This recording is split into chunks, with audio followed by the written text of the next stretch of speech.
For to you I have entrusted my cause.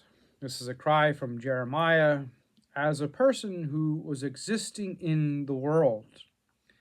Meister Eckhart, a 14th century mystic and scholastic, has some beautiful insights for all of us. He mentions first, the difficulty lies within the man for whom God has not yet become everything. In essence, he's trying to say our whole life is ordered back to God, and we live in that reality definitively. And it's through Christ and his church where we learn and live within the saving presence of God. He speaks further about how it depends on the heart, an inner intellectual turn to God. Some people have the wrong concept of God or who God is in their mind because they're not following Christ, or they think of God as just some kind of bigger human person. For the accurate understanding of God in Catholicism is the fact that he transcends and is beyond all categories of being that we understand as human persons. Therefore, he cannot be put into some kind of scientific category like other existing things, but rather he's outside time and space, and he's giving things their existence. Philosophically speaking, he is actualizing everything at every moment.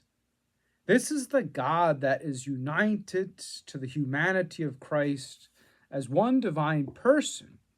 And why the guard in the gospel says, never before has anyone spoken like this man, because he is God incarnate.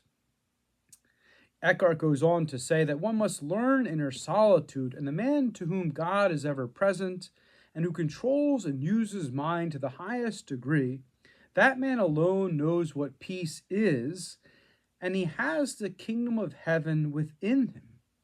In this way, it becomes harder to lose sight of God because we realize the sight of God does not come about through a visible sight, but an intellectual sight.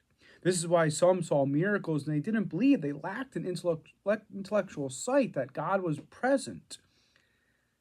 And they failed to see him through ignorance. This can even happen today in the church, where if we, out of ignorance, don't know what is going on, we can miss God in his word. We can miss God in the Holy Eucharist, or simply present, holding all things in existence.